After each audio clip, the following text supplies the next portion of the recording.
Puisque l'approche scientifique ne permet pas de trancher la question, il faut se tourner vers d'autres indices pour trouver la réponse. Le premier signe est en rapport avec la Bible.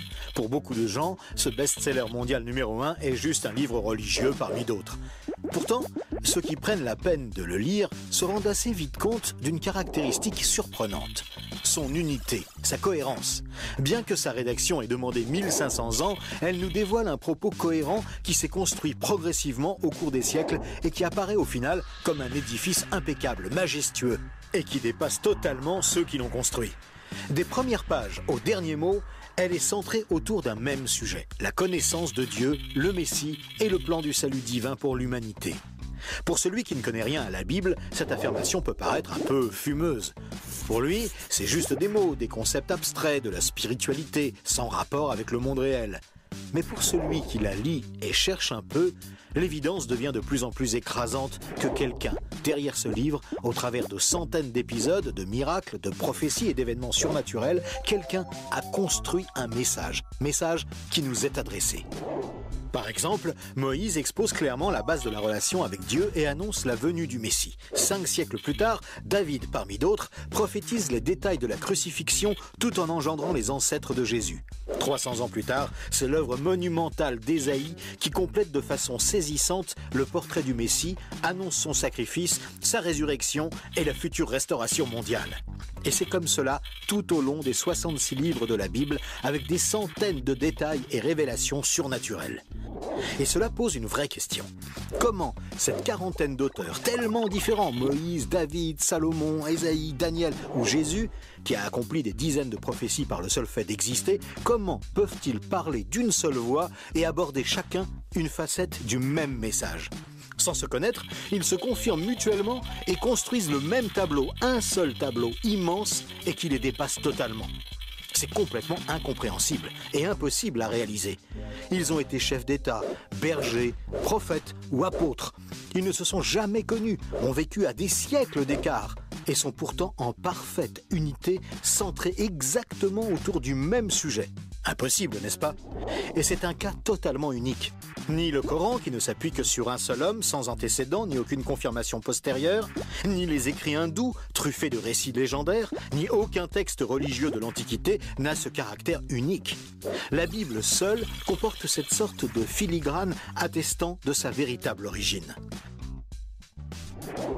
Le second signe est lui aussi au cœur des passions les plus extrêmes. Il s'agit du peuple juif. Étrangement, le simple fait de parler d'Israël déchaîne des réactions quasi irrationnelles. Certains veulent son extermination, alors que d'autres le voient comme le paradis sur terre. Mais si on veut bien rester calme et juste considérer les faits, l'histoire, il y a pourtant de quoi s'interroger sérieusement. Comment ce peuple, haï depuis toujours, déporté une première fois, puis revenu sur sa terre il y a 24 siècles, puis déporté à nouveau et dispersé dans le monde entier pendant 17 siècles, comment a-t-il pu survivre? Et comment est-il demeuré un peuple distinct? Aucun autre peuple n'a jamais connu une telle trajectoire, défiant toutes les lois historiques. Comment a-t-il pu reformer un État et même se remettre à parler son ancienne langue? Ça n'est jamais arrivé à aucun autre peuple. Il y a 25 siècles, le prophète Ésaïe posait une question étrange. Un pays peut-il naître en un jour? Ça ne s'est jamais produit, sauf pour la nation d'Israël, qui est née en un seul jour, le 15 mai 1948. Et cela, à peine 3 ans après la fin de la guerre et la solution finale mise sur pied par Hitler pour les exterminer. Et ce n'est pas tout. Le lendemain, Israël était attaqué par les armées de 4 pays arabes, supérieurs en nombre et en armement, et il a pourtant gagné la guerre. Des soldats ont même raconté avoir assisté à des interventions surnaturelles. Étrange, non ? Par la suite, malgré le rideau de fer, des milliers ont émigré de l'ex-URSS, accomplissant une antique prophétie qui mentionnait le retour des Juifs depuis le pays du Nord. Si on considère sa contribution à la science, les Juifs ont remporté 20% des prix Nobel, alors qu'ils ne sont que 0,2% de la population mondiale. Comment est-ce possible ? 150 ans avant, ce n'était qu'un pays désolé, entièrement livré à la mauvaise herbe. Et aujourd'hui, on en parle comme d'un miracle d'agriculture. Ésaïe avait prédit que même le désert refleurirait. Et on trouve aujourd'hui des cultures jusque dans le Negev. Interrogé par le roi de Prusse, Frédéric II, qui lui demandait une preuve de l'existence de Dieu, son chapelain lui avait répondu « Les Juifs, sire, les Juifs ». Et d'où vient la première religion mondiale ? de Jésus, un juif, dont l'enseignement, la mort et la résurrection continuent à impacter en profondeur la société humaine. Évidemment, ce peuple est loin d'être un modèle, et il a souvent sombré dans la corruption. Mais la Bible déclare que Dieu en a fait un signe parmi les nations. Qui pourrait dire le contraire ? Pour terminer ce bref survol, une considération d'ordre moral. Encore un sujet tabou et pourtant... La Bible présente le bien et le mal comme des valeurs absolues, des valeurs extérieures à l'homme, qui les perçoit cependant par le moyen de sa conscience. Au contraire, la vision matérialiste de l'homme affirme que le bien et le mal sont des notions culturelles, relatives, résultant d'un long processus évolutif de l'être humain. Pourtant, tout le monde considère certaines valeurs morales comme supérieures à tout le reste. Par exemple, violer une petite fille, massacrer des bébés, commettre un génocide ou laisser quelqu'un mourir de faim sont considérés comme cruels et inacceptables. Même si certains tortionnaires ont affirmé qu'ils n'y voyaient rien d'immoral, nous pensons qu'ils n'avaient pas le droit de faire ça. Mais pourquoi le pensons-nous ?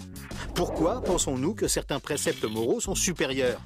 D'où vient ce sentiment qu'il existe, en dehors de nous, des normes morales supérieures, des normes indépendantes de nous, puisque nous nous sentons nous-mêmes jugés par ces exigences morales? Étrange, non ? Nous avons parfaitement conscience d'être imparfaits. Nous pensons que l'humanité est détraquée, mais par rapport à quoi ? Ce sentiment de culpabilité contredit d'ailleurs la théorie de l'évolution et son hypothétique lutte pour la survie. Et pourquoi l'homme aspire-t-il au merveilleux, au paradis, quelle que soit sa culture? D'où vient ce sentiment intérieur qui fait exactement écho au récit biblique?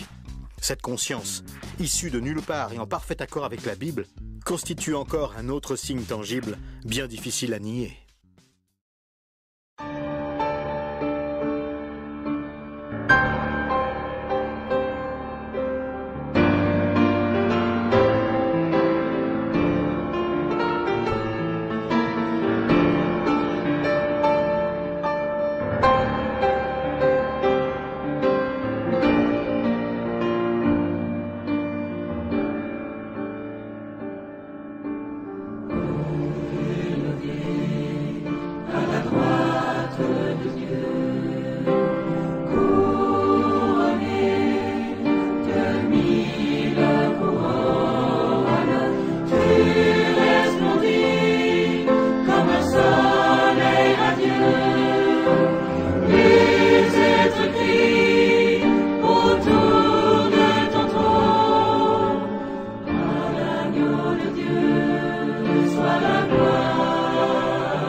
Les nations.